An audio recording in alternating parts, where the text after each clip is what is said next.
Assalamualaikum warahmatullahi wabarakatuh. Bismillahirrahmanirrahim. Alhamdulillahirabbil alamin. Alhamdulillahilladzi arsala rasulahu bil huda wa dinil haqq liyudhhirahu 'alad dini kullihi wa kafa billahi syahida. Wa nusalli wa nusallimu ala nabiyyinal karim Nabiyina Muhammadin wa ala alihi wa sahbihi wa man tabi'ahum bi ihsanin ila yaumiddin, amma ba'd. Para hadirin dan hadirat yang dimuliakan oleh Allah Subhanahu wa taala, kita sambung kembali kajian kita, yaitu masih pada permasalahan jenazah, dan kita masih membahas tentang menyolati jenazah. Sebelum kita melangkah berikutnya, ada baiknya kita sedikit sebutkan apa yang telah lalu agar pembahasan kita nyambung dengan yang telah lalu. Telah kita sebutkan bahwa rukun sholat jenazah yang pertama adalah al-qiyam, yaitu harus berdiri kalau mampu. Ini yang pertama. Lalu yang kedua, takbir sebanyak 4 kali. Lalu yang ketiga, membaca Al-Fatihah.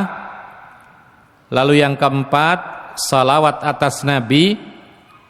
Dan yang kelima, mendoakan mayat.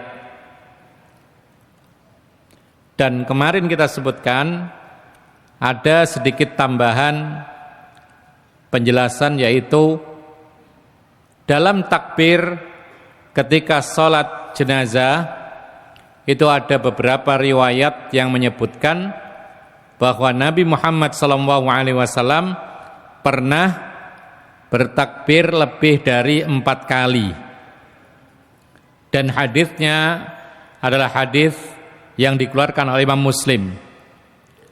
Makanya kemarin juga kita sebutkan terjadi persisian pendapat di kalangan para ulama. Mayoritas para ulama mengatakan takbir salat jenazah hanya 4 kali takbir saja, karena kebanyakan hadis yang sahih hanya 4 kali takbir. Lalu hadis yang lebih dari 4 kali takbir itu dianggap lemah karena bertabrakan dengan hadis-hadis yang sahih. Namun pendapat yang kedua mengatakan semuanya boleh dilakukan. Namun yang paling sering dilakukan Nabi salat jenazah itu takbir cuma 4 kali. Dan boleh-boleh saja lebih dari 4 kali dengan 2 syarat. Syarat yang pertama, kalau ingin bertakbir lebih dari 4 kali ketika salat jenazah, maka hendaknya dilakukan hanya sesekali saja. Ini yang pertama. Lalu syarat yang kedua, ketika kita ingin melakukan takbir salat jenazah lebih dari 4 kali, perhatikan kira-kira akan timbul fitnah atau maslahat. Kalau sekiranya justru timbul dugaan-dugaan yang tidak baik karena orang belum mengetahui tentang hal ini, maka kemudian timbullah keresahan dan semisalnya, maka sebaiknya yang dilakukan adalah apa yang dipersering oleh Nabi SAW, yaitu 4 kali takbir sudah cukup sebagaimana kebanyakan hadis. Dan maksud kami sampaikan kemarin ini ya adalah agar kita ini tidak bingung, agar kita ini punya wawasan bahwa di sana ada ulama yang membolehkan takbir salat jenazah itu lebih dari 4 kali. Jadi andaikan nanti kita salat jenazah, kok tiba-tiba imamnya takbirnya 4 kali tambah lagi, maka kita sudah punya wawasan. Oh, ternyata memang ada hadis riwayat Muslim, yaitu Rasulullah bertakbir lebih dari 4 kali. Paling tidak demikian, supaya kita menjadi orang yang bijak menyikapi perbedaan pendapat. Ma'asyiral muslimin rahimakumullah. Pada malam hari ini kita akan membahas yaitu sunnah-sunnah salat jenazah. Sunnah-sunnah salat jenazah. Kalau rukun sudah, sekarang kita membahas sunnah-sunnahnya. Penulis kitab Al-Wajiz Al-Fiqhul Muyassar mengatakan, wa min sunaniha raf'ul yadaini ma'a takbiratil ihram. Di antara sunnah-sunnah salat jenazah adalah mengangkat kedua tangan setiap kali takbir. Kalau dulu kita sebutkan itu yaitu apa? Yaitu bertakbir. Bertakbir itu mengucapkan Allahu Akbar. Sekarang yang kita bahas adalah mengangkat tangannya. Jadi sembari kita bertakbir Allahu Akbar lalu kita mengangkat tangan. Lah mengangkat tangan inilah hukumnya sunnah. Jadi kalau ada orang salat jenazah gini aja, Allahu Akbar gini aja. Yang kedua Allahu Akbar tetap begini, Allahu Akbar, tapi dia mengucapkan Allahu Akbar 4 kali, sah salatnya. Ini maksudnya. Sebagaimana kita kalau salat 5 waktu ya, kadang-kadang kita takbirnya nggak seperti ini, cuma langsung Allahu Akbar begitu. Tidak diangkat tangannya. Apa hukumnya salatnya? Sah. Karena mengangkat tangan dalam hadis disebutkan setinggi ujung telinga atau agak turun sedikit setentang dengan bahu. Ini hukumnya sunnah. Jadi kalau seandainya ada orang agak malas gitu ya, salatnya ngangkat tangan aja gak kuat, Allahu Akbar gitu, langsung begini, tidak pakai diangkat gini, salatnya tetap sah. Kenapa? Karena mengangkat tangan itu hukumnya sunnah. Nah, demikian pula di dalam salat jenazah mengangkat tangan setiap kali takbir Allahu Akbar 4 kali tadi, mengangkat tangannya sunnah, takbirnya, bacaan takbirnya itu rukun salat jenazah. Ya. Ikhwan fillah azakumullah. Ada satu pembahasan yang cukup menarik yang disebutkan oleh para ulama tentang hukum mengangkat tangan setiap kali takbir salat jenazah. Tadi kita katakan 4 ya. Kita ambil yang 4 aja. Di setiap kali takbir itu disertai dengan mengangkat tangan Allahu Akbar. Yang kedua Allahu Akbar. Yang ketiga sama, yang keempat juga sama. Nah, mengangkat tangan ini hukumnya sunnah. Perlu diketahui ikhwana fiddin azakumullah, para ulama sepakat bahwa mengangkat tangan, ya mengangkat tangan yang pertama itu sepakat termasuk anjuran dalam sholat jenazah. Yang pertama, mengangkat yang pertama. Jadi kan ada 4, Allahu Akbar yang pertama, yang kedua Allahu Akbar, yang ketiga Allahu Akbar, yang keempat Allahu Akbar. Nah, ngangkat tangan yang pertama sepakat para ulama itu memang dianjurkan, meskipun tidak wajib, tapi semua sepakat itu termasuk bagian daripada salat jenazah. Tapi para ulama berbeda pendapat tentang mengangkat tangan yang kedua, yang ketiga, dan yang keempat. Ya, mungkin selama ini kita yang ngangkat tangan aja terus, tidak tahu hakikat hukumnya kadang-kadang. Nah, sekarang kita akan membahas tentang mengangkat tangan dalam sholat jenazah, bukan takbir ya. Kalau takbir rukun, mengangkat tangan ini hukumnya sunnah. Kalau yang pertama itu disepakati kesunahannya, yang jelas itu dianjurkan. Tapi mengangkat tangan yang kedua, yang ketiga, dan yang keempat, ini terjadi perbedaan pendapat di kalangan para ulama. Sebagaimana dikatakan oleh Imam Nawawi dan Ibnul Munzir. Nah, jadi kita sekarang membahas tentang mengangkat tangan pada takbir kedua, ketiga, dan keempat. Kalau mengangkat tangan pada takbir pertama itu adalah sepakat termasuk sunnah Nabi. Tapi mengangkat tangan yang kedua, ketiga, keempat ada beda pendapat. Maka para ulama Hanafiyah yang bermadzhab Hanafi mengatakan bahwasanya tidak diangkat kedua tangan ketika takbir kedua, ketiga, keempat. Ini pendapat ulama mazhab Hanafiyah. Jadi ngangkat tangannya pertama aja, Allahu Akbar, yang kedua Allahu Akbar, yang ketiga Allahu Akbar, yang keempat Allahu Akbar. Gini aja. terus salam. Ya. Kenapa demikian? Dan ternyata para ulama Hanafiyah itu menyebutkan sebuah hadis dari Ibnu Abbas, semoga Allah meridhoinya. Beliau mengatakan, inna Rasulullah sallallahu alaihi wasallam kana yarfa'u yadayhi 'alal janazati fi awwali takbiratin thumma la ya'ud.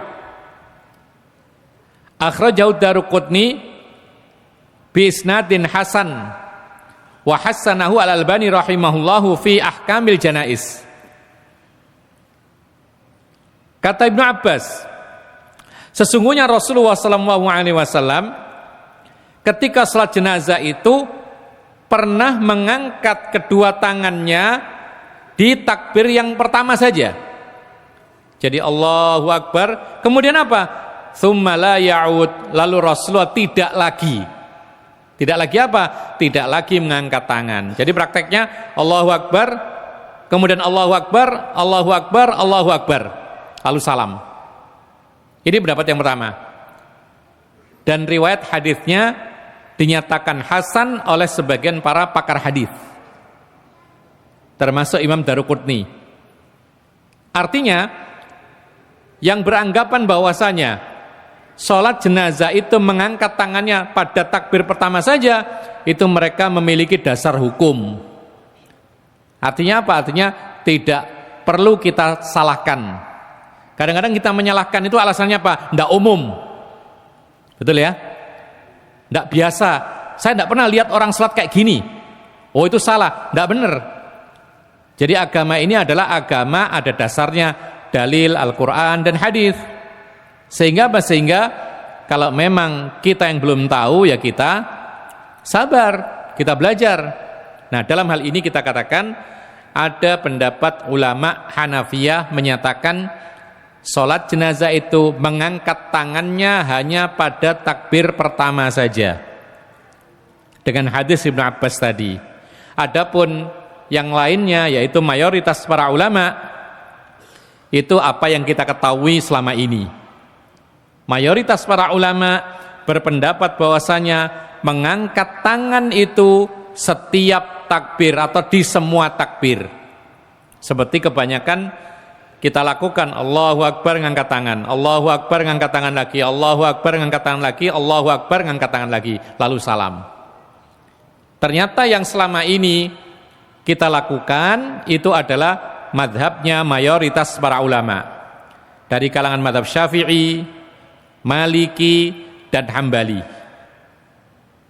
Dan mereka berdalil dengan sebuah hadis dari Ibnu Umar dan Ibnu Abbas, semoga Allah meridhoinya.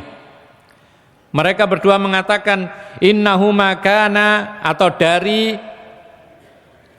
sahabat menyatakan innahuma kana yarfa'ani ma'at takbirat kulliha marfu'an. Jadi hadis ini dianggap terangkat sampai ke Nabi. Jadi Ibnu Umar dan Ibnu Abbas kalau sholat jenazah itu ngangkat tangannya di semua takbir, seperti kebanyakan kita sholat, seperti yang kita lakukan setiap sholat jenazah. Itu dilakukan oleh Ibnu Umar dan Ibnu Abbas. Dan perbuatan Ibnu Umar dan Ibnu Abbas, maka kita husnudzon bahwa beliau tidak akan membuat-buat cara baru dalam beragama. Dalam sholat jenazah pasti dia meniru Rasulullah sallallahu alaihi wasallam. Jangankan masalah sholat, terutama Ibnu Umar. Ibnu Umar ini dikenal dengan seorang sahabat Nabi yang sangat-sangat rajin mengikuti apapun yang dilakukan Nabi. Sampai-sampai hal-hal yang agak jauh dari peribadatan, maka Ibnu Umar kalau bisa melakukan, dilakukan. Contohnya begini. Ketika haji wada, Rasulullah SAW ditemani oleh beberapa sahabat dekat. Ada Jabir, ada Ibnu Umar, di sana juga ada Ali bin Abi Thalib dan lain sebagainya. Yang dekat dengan Nabi perjalanannya. Yang lainnya ya di sekitarnya. Yang menempel Nabi yaitu. Nah, ketika perjalanan dari Arafah, setelah wukuf di Arafah, itu kemana arahnya? Sudah wukuf kemana? ke Musdalifah. Perjalanan dari Arafah ke Musdalifah, Rasulullah jalan ditemani oleh beberapa sahabat Nabi. Rasulullah sempat singgah di suatu tempat. Kemudian Rasulullah, mohon maaf disebutkan, buang air kecil. Lalu setelah itu Rasulullah wudhu dengan wudhu yang ringkas. Bagaimana wudhu ringkas itu? Dia wudhunya sekali-sekali saja. Apa maksudnya? Semuanya dilakukan sekali. Kumurnya sekali, mencuci wajahnya sekali, mencuci tangannya sekali, kanan kiri. Kemudian membasuh kepala sekali, kemudian mencuci kaki sekali. Lalu kemudian Ibnu Umar mengikuti Rasulullah, ikut singgah di tempat itu. Dia juga buang air di situ dan dia wudhu seperti wudhunya Rasulullah SAW. Tidak ingin ketinggalan perbuatan Nabi apapun, tidak ingin. Maka para ulama mengatakan, ini menguatkan pendapat mayoritas para ulama bahwa perbuatan Ibnu Umar dan Ibnu Abbas ketika salat jenazah, beliau mengangkat tangan di semua takbir. Tidak mungkin dia mengada-ngada, karena dia adalah orang yang sangat rajin mengikuti gerak-geriknya Rasulullah SAW. Jadi sebagian sahabat itu ada yang tidak mau tahu ini sunnah atau ini masalah dunia atau apa, yang penting ikut Nabi. Di antaranya Ibnu Umar. Jadi apapun yang dilihat dari Rasulullah diikuti. Karena apa? Karena dia berdalil dengan umumnya ayat laqad kana lakum fi Rasulillahi uswatun hasanah. Sungguh ada pada diri Nabi untuk kalian teladan yang terbaik. Sehingga Ibnu Umar meyakini apapun yang dilakukan Nabi pasti lebih baik. Sehingga semua dilakukan semampunya. Sampai para ulama membahas tentang hal-hal yang mungkin bisa dikategorikan ini urusan dunia atau urusan agama. Salah satu contohnya adalah laki-laki memanjangkan rambut. Nah, laki-laki memelihara rambut ini termasuk sunnah atau termasuk duniawiyah? Apa kira-kira? Artinya termasuk ini bagian ibadah atau ini bagian dunia?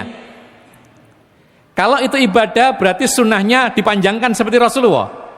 Kalau itu duniawiyah, bebas. Ternyata subhanallah ada perbedaan pendapat di kalangan para ulama. Sebagian mengatakan itu sunnah Nabi. Sehingga apa? Sehingga mereka mengatakan bahwa kalau itu sunnah Nabi maka sepatutnya laki-laki rambutnya dipanjangkan. Makanya ada sebagian saudara kita yang masih bertahan dengan pendapat ini, sehingga dia memelihara rambutnya panjang. Cuman yang sangat disayangkan, dari satu sisi dia mengambil pendapat ini, tapi sisi yang lain dia abaikan sunnahnya Rasul. Karena apa? Karena bagi orang yang laki-laki ya, bagi laki-laki yang ingin memelihara rambut, memanjangkan rambutnya, itu ada sunnah-sunnah yang lain. Apa itu? Disisiri, diminyai, dirapikan, tidak acak-acakan. Ini pun juga sunnah. Kalau dia mau berpegang dengan itu sunnah. Tapi yang kita lihat banyak orang yang panjang rambutnya bahkan melebihi batas. Rasulullah kalau panjang sampai pundak saja. Ya. Tapi ini sampai melampaui batas sehingga kelihatan kadang-kadang tidak rapi, acak-acakan dan semisalnya. Tapi Rasulullah tidak demikian. Bahkan disebutkan dalam beberapa hadis, Rasulullah itu kalau meminyai rambutnya itu sampai mengenai yaitu pakaiannya. Saking dia itu pengen supaya apa? Rambutnya rapi dan semisalnya. Nah, jadi pendapat yang pertama mengatakan memelihara rambut bagi laki-laki seperti Rasulullah itu sunnah Rasul. Sehingga apa? Sehingga dianjurkan untuk memanjang. Tetapi pendapat yang kedua mengatakan urusan memelihara rambut, memanjangkan rambut bagi laki-laki itu kembali kepada kebiasaan duniawiyah. Artinya apa? Kalau di suatu tempat kebiasaan laki-laki memanjangkan, ya silahkan diikuti, tidak masalah. Tapi kalau kebiasaan laki-laki memendekkan rambutnya, maka silahkan diikuti memendekkan rambutnya. Dan pendapat yang kedua ini lebih tepat. Dan itu yang dipegang oleh mayoritas para ulama zaman sekarang. Coba lihat sekarang, mana yang lebih banyak, ulama yang gondrong atau yang tidak gondrong? Yang tidak gondrong. Artinya apa? Mereka menganggap itu adalah urusan duniawiyah. Jadi ma'asyiral muslimin rahimakumullah, Ibnu Umar termasuk orang yang sangat-sangat semangat mengikuti gerak-gerik Rasulullah sampai urusan-urusan yang tidak ada kaitan ibadah sekalipun dilakukan. Nah, ketika dia sholat jenazah mengangkat tangan setiap kali takbir, maka kita husnudzon dia pasti mengikuti Rasulullah SAW. Kenapa kita sebutkan masalah ini, masalah mengangkat tangan sekali atau setiap kali takbir? Agar kita, ini mirip dengan masalah yang dulu ini, tentang jumlah takbir itu berapa kali. Mayoritas mengatakan 4, ada yang mengatakan lebih. Paling tidak kita punya wawasan bahwa tidak hanya satu pendapat. Tentang apa? Tentang mengangkat tangan dalam salat jenazah. Yang kita selama ini tahu adalah itu mazhabnya mayoritas para ulama, mengangkat tangan setiap kali takbir.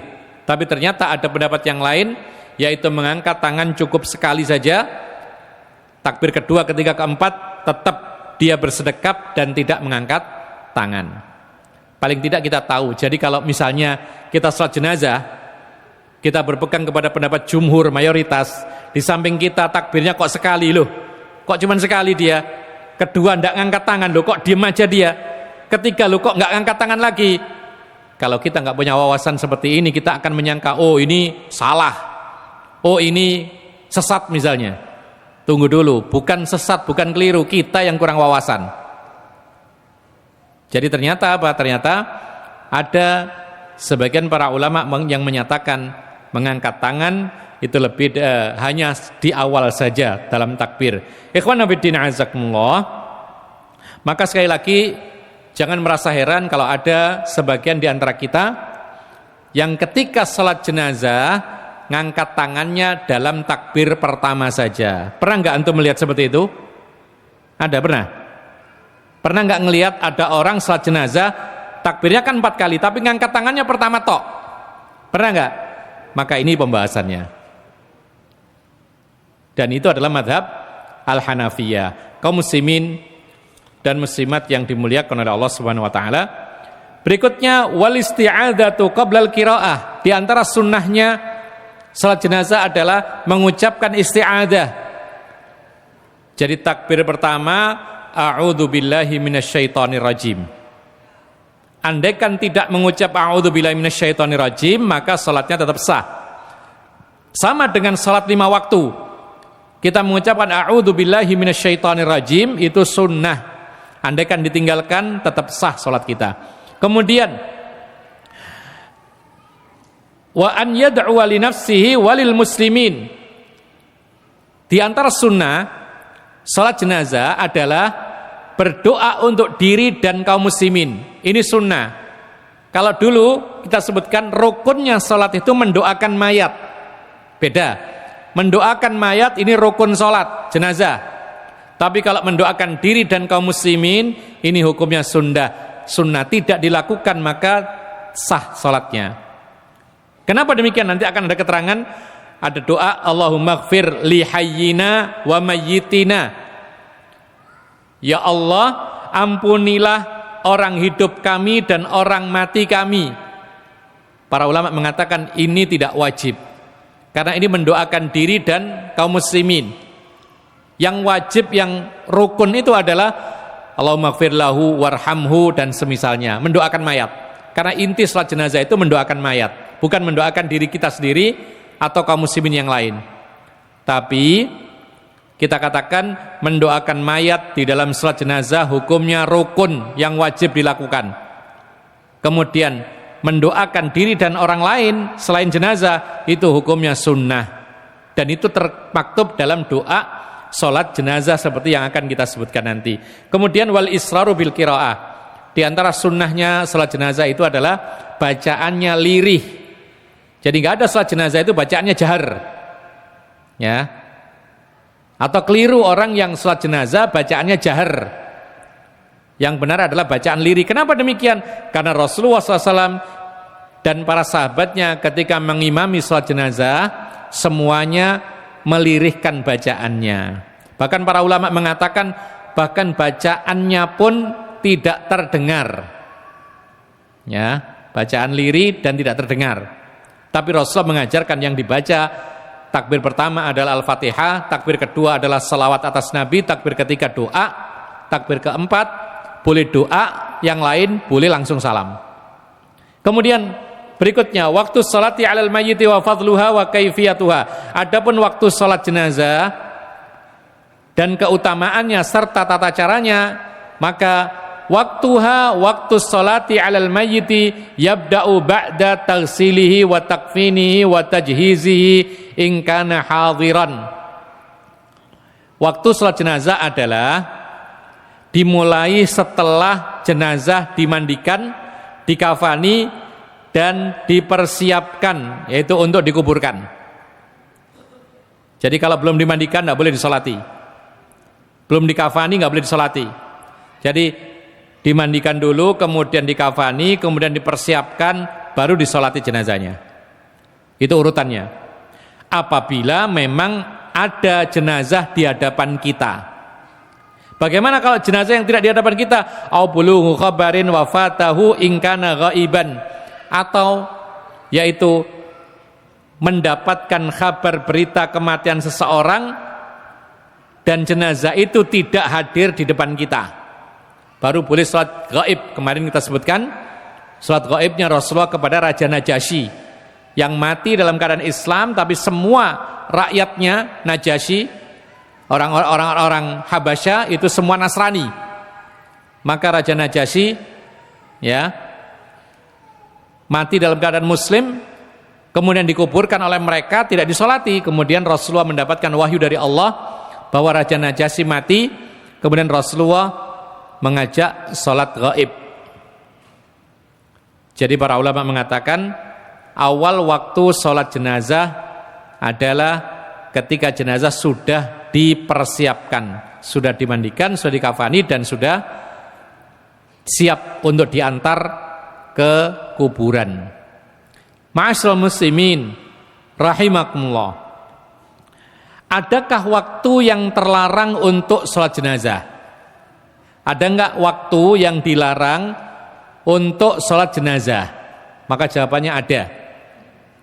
Ada 3 waktu yang dilarang oleh Nabi SAW untuk menyolati jenazah. Ini harus kita hindari. Bahkan dalam hadis disebutkan dilarang dalam 3 waktu ini menyolati jenazah dan menguburkan jenazah. Tapi waktu ini waktu-waktu yang singkat, tidak lama. 3 waktu ini semuanya singkat. Jadi sabar sebentar, insya Allah sudah keluar dari waktu larangan.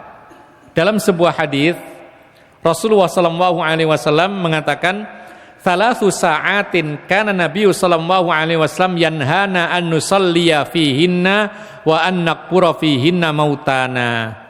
Kata Nabi SAW, kata seorang sahabat Abu Hurairah mengatakan, ada 3 waktu yang dilarang oleh Nabi SAW untuk salat jenazah dan menguburkan jenazah di waktu-waktu itu. Ya. Jadi ada 3 waktu Nabi melarang salat jenazah dan menguburkan jenazah waktu itu. Yang pertama waktunya kata Nabi SAW, hina tatlu'us syamsu bazighatan hatta tartafi'a. Ini waktu yang pertama, dihindari salat jenazah dan menguburkan jenazah, yaitu ketika matahari terbit sampai meninggi. Dalam beberapa riwayat disebutkan qida rumhin. Jadi ketika matahari sudah mulai muncul itu sampai tinggi setinggi tombak. Ya mungkin kalau kita lihat dari kejauhan matahari itu sudah berada di ketinggian 1,5 meter dari dasar bumi misalnya. Jadi mulai muncul sampai setinggi tombak, itu tidak boleh salat jenazah dan menguburkan jenazah. Ya. Dan itu perkiraan adalah ketika awal syuruk. Jadi habis salat subuh boleh kita salat jenazah dan menguburkan jenazah. Tapi ketika matahari sudah mulai terbit, tunggu sejenak sampai setinggi tombak. Lewat daripada itu maka kembali lagi boleh. Ya.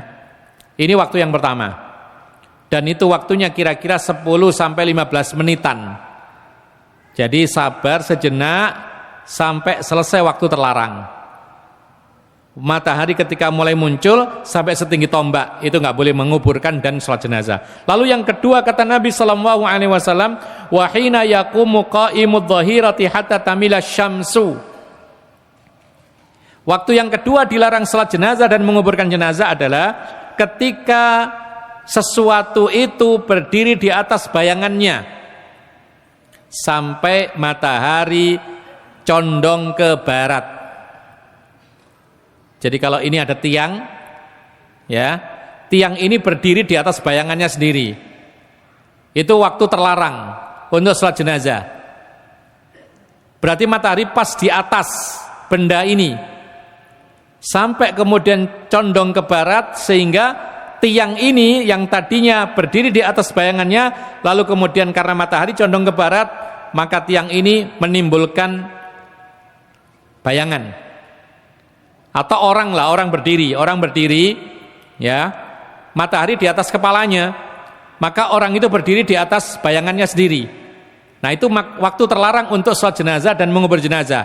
Tunggu sejenak, mungkin 10-15 menit, lalu matahari condong ke barat, kemudian orang yang berdiri ini sudah menimbulkan bayangan, baru boleh menguburkan dan menyolati jenazah. Ini waktu yang kedua, ya. Bahkan itu tidak hanya dilarang sholat jenazah saja, sholat sunnah yang lain juga tidak boleh.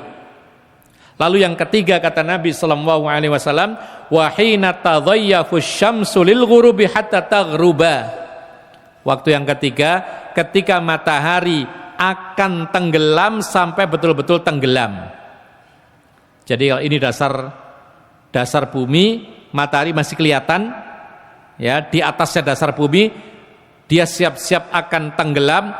Proses tenggelamnya matahari dari kelihatan sampai nggak kelihatan, itulah waktu dilarang untuk sholat jenazah dan menguburkan jenazah. Dan itu waktu yang singkat juga, antara 10-15 menit kira-kira. Jadi kita simpulkan, sholat jenazah dan menguburkan jenazah, hukum asalnya kapan saja boleh. Pagi, siang, malam boleh. Tapi ada 3 waktu yang singkat yang terlarang. Yang pertama tadi apa? Ketika matahari sudah muncul sampai setinggi tombak. Yang kedua, ketika matahari di atas kepala sampai tergelincir ke barat. Yang ketiga, ketika matahari hendak tenggelam sampai betul-betul tenggelam. Itu waktu terlarang untuk sholat jenazah dan menguburkan jenazah. Pertanyaannya sekarang, boleh nggak menguburkan mayat jam 9 pagi? Boleh. Boleh nggak menguburkan mayat jam 10 pagi di negeri kita ini? Boleh. Boleh nggak menguburkan mayat jam 5:30 pagi? Hah? Dilihat, jangan-jangan itu adalah waktu terbitnya matahari sampai meninggi setinggi tombak. Kalau itu tepat waktu itu tidak boleh. Dihindari, tunggu sejenak. Atau percepat sebelum matahari mulai muncul. Taib. Boleh nggak menguburkan atau sholat jenazah dan menguburkan jenazah setelah sholat asar langsung? Boleh nggak? Boleh. Boleh nggak menguburkan jenazah atau sholat jenazah setelah sholat maghrib? Boleh. Ya. Boleh nggak? Kalau sekarang maghrib jam berapa? 5.24. Boleh nggak sholat jenazah dan menguburkan jenazah jam 5.15 menit? Nggak boleh, masuk larangan. Karena saat itu matahari sudah akan tenggelam, menuju tenggelam. Ini yang nggak boleh. Boleh nggak sholat jenazah dan menguburkan jenazah jam 12 siang? Di tempat kita sekarang? Boleh, karena itu sudah lewat waktu terlarang. Ya. Tapi diusahakan selesai sholat zuhur. Karena sholat zuhur adalah wajib. Dan itu waktunya sholat zuhur dan semisalnya. Kemudian kita lanjutkan, ikhwan fiddin azakumullah. Beliau mengatakan fadluha, keutamaan salat jenazah. Qala sallallahu alaihi wasallam, man syahidal janazata hatta yusalla 'alaiha falahu qiratun wa man syahidaha hatta tudfana falahu qiratani. Qila wa mal qiratani? Qala mithlul jabalainil 'azimain. Keutamaan salat jenazah, Rasul bersabda, barang siapa hadir untuk salat jenazah, maka dia mendapatkan pahala 1 qirat. Dan siapa yang hadir atau mengikuti mengantarkan jenazah sampai dikuburkan, maka dia mendapatkan pahala 2 qirat. Lalu kemudian ada yang bertanya, qila wa mal qiratani, apa sih maksudnya qiratani, 2 qirat itu apa? Rasulullah mengatakan 2 qirat itu seperti 2 gunung yang besar. Yang namanya pahala itu tidak kelihatan, tapi ada. Jadi sesuatu yang tidak kelihatan belum tentu nggak ada. Ya, Allah tidak kelihatan sekarang, tapi ada yang menciptakan kita, yang kita sembah setiap hari. Malaikat tidak kelihatan, tapi ada. Jin, setan ada nggak? Ada, tidak kelihatan. Ya, surga neraka tidak kelihatan sekarang, tapi ada. Demikian pula pahala. Pahala itu ada. Bahkan digambarkan Nabi 2 qirat itu seperti 2 gunung yang besar. Dalam beberapa riwayat disebutkan ahaduhuma kajabali Uhud. Salah satu dari 2 qirat itu sebesar gunung Uhud. Sangat besar. Jadi kita ini kalau beramal soleh, kita ini numpuk pahala. Kita tumpuk pahala kita, nanti kita akan diberikan di hari kiamat balasannya. Tapi ingat, ada orang numpuk pahala, tetapi ketika dia dihadapkan kepada Allah, itu menjadi orang muflis, bangkrut, hilang semua pahalanya. Kenapa demikian? Mencaci maki, mendolimi orang lain, mengejek, menghina, dan lain sebagainya. Ini merontokkan pahala-pahala yang ada. Termasuk diantaranya adalah iyakum wal hasad fa innal hasada ya'kulul hasanat kama ta'kulun narul hatabah. Termasuk yang menggerogoti amalan, menghanguskan amalan kita adalah hasud, iri dan dengki. Rasulullah mengatakan, waspadalah kamu terhadap penyakit hasad, dengki, iri. Karena sesungguhnya iri dan dengki itu menghabiskan kebaikan-kebaikan sebagaimana api menghanguskan atau menghabiskan kayu bakar. Apa sih hasud itu? Hasud itu, ikhwan, hasud itu semua orang punya sifat hasud, tapi tinggal bagaimana memanagenya. Dikatakan oleh Ibnu Rajab dan yang lain yang mengatakan bahwasanya tidak suka ketika melihat orang lain dapat kelebihan atau nikmat. Jadi sekedar tidak suka itu hasud. Maka orang semua kadang-kadang mesti ada di hatinya. Ketika temannya dapat ini, loh kok dia, kok tidak saya? Tidak suka. Ini hasud. Nah, akan lebih parah lagi kalau misalkan dia berusaha untuk menghilangkan kelebihan orang lain. Lebih parah lagi. Ya.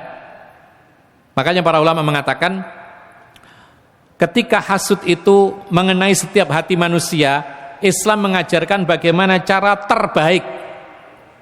Kalau ada orang punya nikmat yang lebih, kelebihan dia punya, dia lebih unggul dari kita, agar kita tidak dosa dengan hasud kita, maka rubahlah hasud itu menjadi suka. Kita merasa senang ketika dia senang. Tambahkan lagi, doakan keberkahan, maka tidak jadi hasud lagi, sudah jadi pahala. Makanya Rasulullah mengatakan, barang siapa melihat saudaranya mendapatkan sesuatu yang menakjubkan, mungkin hartanya, mungkin anaknya, maka hendaklah mendoakan kebaikan, maka hendaklah mendoakan keberkahan, kata Nabi SAW. Dan itulah konsekuensi orang yang beriman. Dengan iman yang sempurna, dia akan merasa senang ketika saudaranya senang, dia akan merasa susah ketika saudaranya susah, bukan dibalik. Itu konsekuensi orang yang beriman. Kemudian kaifiyatuha, adapun tata caranya, maka yakumul imamu wal munfaridu inda ra'sir rajuli wa wastil mar'ati li thubuti dzalika min fi'lihi fima rawahu anhu Anas. Adapun caranya, ini diulas lagi sesingkatnya, yaitu cara salat jenazah adalah seorang imam atau orang yang salat sendirian itu berdiri di arah kepalanya jenazah laki-laki. Kalau jenazah perempuan berdiri di tengah-tengahnya, di bagian perut. Jadi kalau jenazah laki-laki, sang imam berdiri di bagian kepala. Kalau jenazahnya perempuan, sang imam berdiri di bagian perutnya jenazah perempuan. Kenapa? Maka jawabannya, kalau ditanya kenapa, sebagian para ulama memberikan jawaban, kok dibedakan laki-laki jenazahnya dengan perempuan? Kalau jenazah laki-laki, maka imam berdiri di kepalanya. Kalau jenazah perempuan, imam berdiri di bagian perutnya. Mereka mengatakan, atau sebagian mereka mengatakan, karena kalau di bagian perut jenazahnya perempuan, maka itu lebih menutup dari pandangan orang-orang yang di belakangnya sang imam. Ini pendapat. Tapi pendapat yang lain mengatakan tidak bisa seperti itu. Ia tertutup bagi orang yang di belakangnya imam, dari yang sampingnya tidak ketutup, sama aja.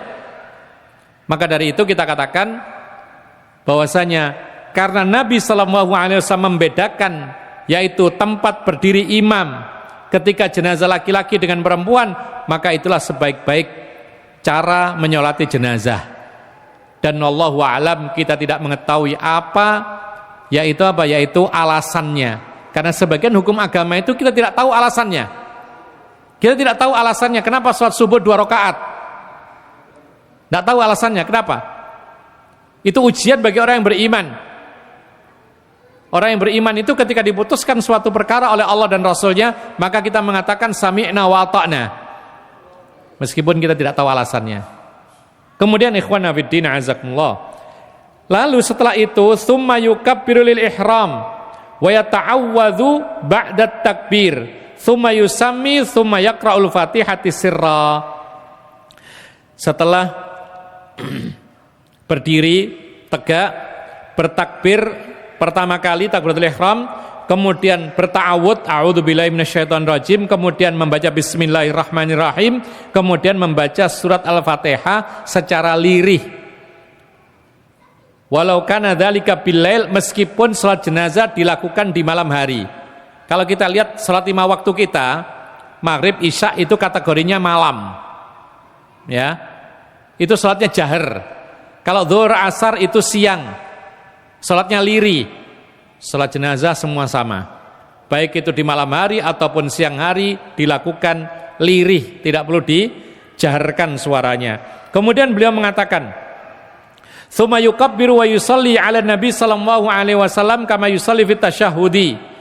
Kemudian bertakbir yang kedua, lalu bersalawat atas Nabi sebagaimana salawat dalam tasyahud. Salawat Ibrahimiyah. Ya. Allahumma shalli ala Muhammad wa ala ali Muhammad kama shallaita ala Ibrahim wa ala ali Ibrahim innaka Hamidum Majid, wa barik ala Muhammad wa ala ali Muhammad kama barakta ala Ibrahim wa ala ali Ibrahim innaka Hamidum Majid. Ini takbir yang kedua. Tsumma yukabbiru wa yad'u lil mayyiti bid-du'a'il waridi 'ani Nabi sallallahu alaihi wasallam. Lalu takbir yang ketiga, kemudian berdoa dengan doa yang diajarkan oleh Nabi sallallahu alaihi wasallam. Wa minu diantaranya, ini diantaranya, tidak semua. Ada yang lain juga. Apa itu doanya? Allahumma ighfir li hayyina wa mayyitina wa syahidina wa ghaibina wa saghirina wa kabirina wa dzakarina wa unsana. Allahumma man ahyaitahu minna fa ahyihi 'alal Islam wa man tawaffaitahu minna fatawaffahu 'alal iman. Allahumma ighfir lahu warhamhu wa'afihi wa'fu anhu wa akrim nuzulahu wa wasi' mudkhalahu waghsilhu bil ma'i wath thalji wal barad wa nakkihi minadh dhunubi wal khataya kama yunaqqas thawbul abyadu minad danas wa abdilhu daran khairan min darihi wa ahlan khairan min ahlihi wa zawjan khairan min zawjihi wa adkhilhul jannata wa a'idhu min adzabil qabri wa adzabin nar. Doa ini agak panjang ya, dan ini perlu dihafal ya. Ini terutama yang sering melakukan salat jenazah dan terutama yang umroh itu sering, yaitu bertanya apa doanya salat jenazah, karena setiap kali salat di Masjidil Haram, Masjid Nabawi itu sangat sering ada salat jenazah, sering, bahkan hampir 5 waktu ada salat jenazah. Nah ini kalau nggak dipersiapkan dari sekarang, akhirnya yang terjadi adalah di sana baru ngapal-ngapalkan atau baru tanya apa doanya salat jenazah. Maka di sini diajarkan, yaitu doa yang cukup panjang ini perlu dihafal memang. Nah sekarang masalahnya adalah bagaimana kalau saat sholat jenazah belum hafal juga. Nah ini kan repot. Apakah tetap sholat nggak pakai doa? Ya nggak sah sholatnya, karena mendoakan jenazah itu rukun sholat jenazah. Terus bagaimana solusinya? Solusinya dari sekarang dihafal. Kalau memang pas ada jenazah kok belum hafal, maka minimal doakan ampunan untuk mayat. Bagaimana caranya? Allahumma ighfir lahu. Masa nggak hafal sih? Minimal itu. Sama dengan salawat, saya nggak hafal panjang-panjang. Kok bisa nggak hafal? Salatnya gimana? Nggak ada salawat Ibrahimiyah. Ya sudah, kalau seandainya dia mu'alaf, ya belum hafal salawat Ibrahimiyah, pokoknya ada salawat Allahumma sholli ala Muhammad, minimal seperti itu boleh, sudah sah. Demikian pula dalam salawat ketika salat jenazah, minimal Allahumma sholli ala Muhammad, kemudian doanya minimal Allahumma ighfir lahu atau Allahumma ighfir laha kalau perempuan. Nah, kemudian ikhwana fiddin azakumullah, adapun maknanya kita lewatkan saja karena cukup panjang dan waktunya tinggal sedikit. Kemudian beliau mengatakan lagi, wa in kanal mayyitu saghiran qala Allahumma ja'alhu salafan liwalidayhi wa faratan wa ajran. Kalau jenazahnya anak kecil, jadi anak kecil. Baik, sekarang kita tanya, apa tujuan kita salat jenazah? Apa tadi? Apa tujuan kita salat jenazah? Mendoakan mayat. Mendoakan apa? Agar diampuni dosanya. Nah, sekarang anak kecil apa berdosa? Tidak. Makanya doa jenazah, doa salat jenazah anak-anak itu berbeda dengan doa salat jenazahnya orang dewasa. Kalau jenazahnya masih anak kecil, kan dia belum dikatakan berdosa, sehingga tidak harus didoakan ampunan. Dia tidak berdosa.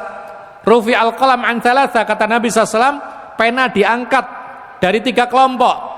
Wa anis saghiri hatta yablugha, anak kecil sampai balik, itu nggak dicatat. Keburukannya, kesalahannya nggak dicatat. Nah, sekarang bagaimana mendoakan jenazah anak-anak yang belum balik? Maka Rasulullah mengajarkan, Allahumma ja'alhu salafan liwalidayhi wa faratan wa ajran.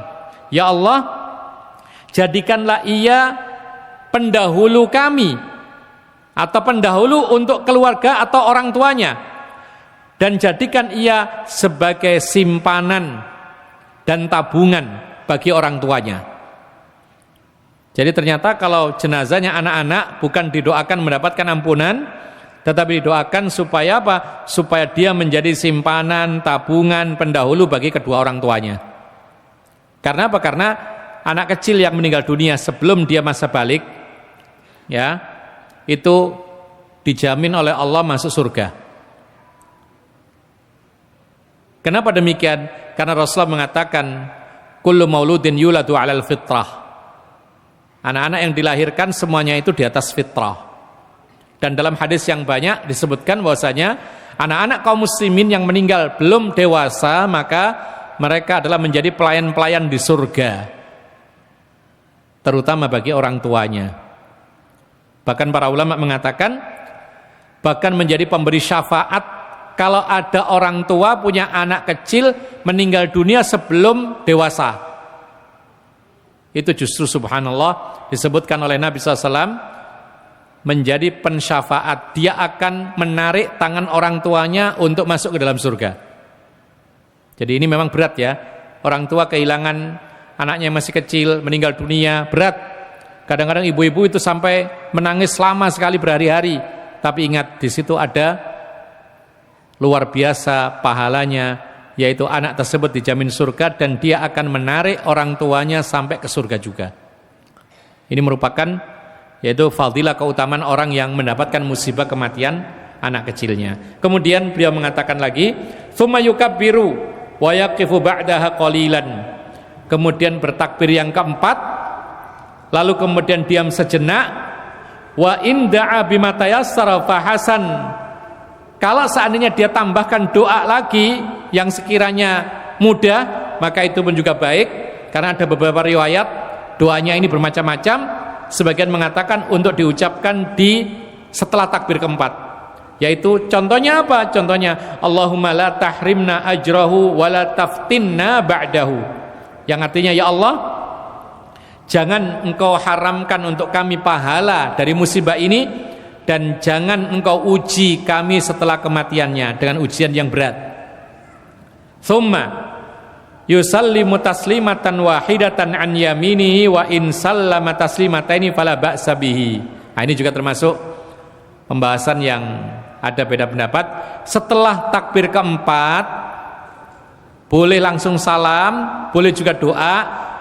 Salamnya bagaimana? Salamnya bisa satu kali saja ke arah kanan, Assalamualaikum warahmatullahi, ke kanan, atau salamnya dua kali, yaitu ke kanan sekali dan ke kiri sekali. Jadi kalau misalkan ada yang sholat jenazah salamnya sekali, maka memang ada beberapa riwayat menunjukkan cuman sekali. Nabi itu ketika sholat jenazah takbir keempat kemudian sallama marratan an yaminihi, dia bersalam sekali ke kanannya saja. Tapi dalam beberapa riwayat yang lain, keumuman hadis-hadis, Rasulullah salamnya dua kali. Makanya boleh kita memilih yang pertama, boleh yang kedua. Artinya boleh kita salamnya sekali ke kanan saja, dan boleh juga kanan kiri. Tidak ada masalah, karena ini yaitu riwayat-riwayat yang bervariasi, semuanya boleh. Makanya jangan heran kalau biasanya kalau yang umrah, ya itu kalau ikut sholat jenazah di Masjidil Haram, Masjid Nabawi, ya itu salamnya sekali aja, nggak dua kali. Maka kita katakan memang itu adalah salah satu riwayat yang sahih. Rasulullah salam cuma sekali. Kalau kita mau dua kali ya silakan, karena memang ada riwayat-riwayat yang lain yang menunjukkan bahwa Rasulullah salamnya dua kali. Kemudian wa man fatahu ba'du sholati dakhala ma'al imam wa idza sallama qadha ma fatahu ala sifatih. Barang siapa yang ketinggalan sebagian sholat jenazah, ya, maka dia segera masuk sholat bersama imam. Jadi misalnya kita mau sholat jenazah ketinggalan, imam sudah takbir ketiga, maka kita datang langsung ikut takbir, langsung ikuti imam. Kalau dia takbir ketiga berarti kita baca doa. Imam salam, maka kita menyelesaikan kekurangan, yaitu sholat jenazah kita. Berarti kalau kita ikuti imam sudah takbir ketiga, kita baru dapat satu, lalu imam takbir keempat kita dapat dua, berarti tambah lagi dua. Allahu Akbar baru salam. Kemudian wa man fatahu sholatu qabla dafni falahu an yusalli 'alal qabri li fi'lihi sallallahu alaihi wasallam. Dzalika fi qisatil mar'ati allati kanat taqumul masjid. Barang siapa ketinggalan salat jenazah, ya, jadi dia mau datang ke salat jenazah, ternyata jenazah sudah dikubur terlanjur, dia tidak sempat salat jenazah, maka boleh dia salat di atas kuburnya, sebagaimana perbuatan Nabi dalam kisah seseorang yang biasa menyapu masjid lalu meninggal di malam hari, dikuburkan malam itu juga. Para sahabat Nabi langsung menguburkannya, tidak mengabari Rasulullah, takut mengganggu. Di pagi hari Rasulullah mencari, mana sih orang yang biasa nyapu ini? Maka para sahabat Nabi mengatakan, semalam meninggal dan kami kuburkan, kami tidak kabari engkau, takut mengganggu dan semisal. Maka Rasulullah mengatakan, dullani ala qabrihi, tolong tunjukkan di mana kuburnya. Ditunjukkan oleh para sahabat Nabi. Rasulullah datang ke kuburnya, lalu menghadap kiblat dan menghadap kuburan tersebut, lalu sholat jenazah sebagaimana sholat jenazah biasa. Makanya para ulama mengatakan bahwasanya ini sunnah bagi orang yang hendak sholat jenazah, tapi ternyata jenazah terlanjur dikuburkan, ketinggalan, maka silakan datang ke kuburnya, lalu sholat jenazah di kuburannya. Dan ini salah satu atau satu-satunya sholat yang boleh dilakukan di kuburan. Ini satu-satunya sholat yang dibolehkan di kuburan, karena ada larangan sholat di kuburan, ya. Rasul melarang sholat di atas kuburan, karena kuburan bukan tempat sholat. Masjid tempat sholat, rumah tempat sholat, tapi kuburan tidak. Tapi untuk orang yang terlambat ketinggalan untuk sholat jenazah, terlanjur dikuburkan, mungkin dia terlambat karena macet atau karena ada halangan yang lain, maka dianjurkan kita datang ke kuburannya, lalu sholat jenazah di kuburan tersebut. Beliau mengatakan lagi, yaitu apa? Wa yusalla 'alal ghaibi 'anil balad 'indal ilmi bi wafatihi walau bi syahrin aw aktar. Dan boleh juga sholat gaib dari negerinya. Maksudnya mayat yang mati di negeri lain boleh disolati gaibnya ketika baru diketahui wafatnya, meskipun sudah lewat sebulan atau lebih. Terutama kalau kita ini mendengar ada orang meninggal dunia, kemudian tidak ketahuan di mana jasadnya, meledak di pesawat misalnya, tenggelam dari kapal misalnya, maka otomatis dia belum ada yang menyolati, silakan disolati jenazahnya. Bagaimana caranya? Salat gaib.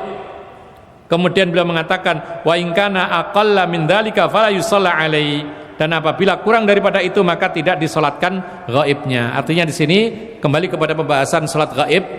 Dulu pernah kita sebutkan bahwasanya Rasulullah pernah menyolati gaib jenazah Raja Najasyi yang mati di Habasyah, Ethiopia kira-kira itu. Dapat wahyu dari Allah, wahai Muhammad, Raja Najasyi meninggal dunia hari ini. Maka Rasulullah sholat jenazah gaibnya, karena dia mati di kalangan kaum Nasrani dan belum disolati, dikuburkan tanpa disolati, sehingga Rasulullah menyolati jenazahnya. Dan ini menunjukkan bahwasanya sholat jenazah itu hukumnya wajib, dan wajibnya ini fardu kifayah. Kalau ada orang mengetahui kematian seorang muslim lalu nggak ada satupun yang mau menyolatinya, maka dosa yang tahu. Tapi kalau sudah ada yang cukup beberapa orang, maka yang lain gugur kewajibannya. Ikhwanna fiddin azakumullah. Inilah pembahasan, yaitu sunnah-sunnah sholat jenazah, dan sebagian juga kita bahas tentang tata cara sholat jenazah sesuai dengan apa yang diperintahkan oleh Nabi SAW. Dan insyaallah kita akan lanjutkan pada kesempatan berikutnya, yaitu tentang bagaimana kita yaitu mengantarkan jenazah ke kuburan. Allahu alam. Ini yang bisa kita sampaikan, dan kita kembalikan waktunya kepada moderator kita. Barakallahu fikum wa jazakumullahu khairan.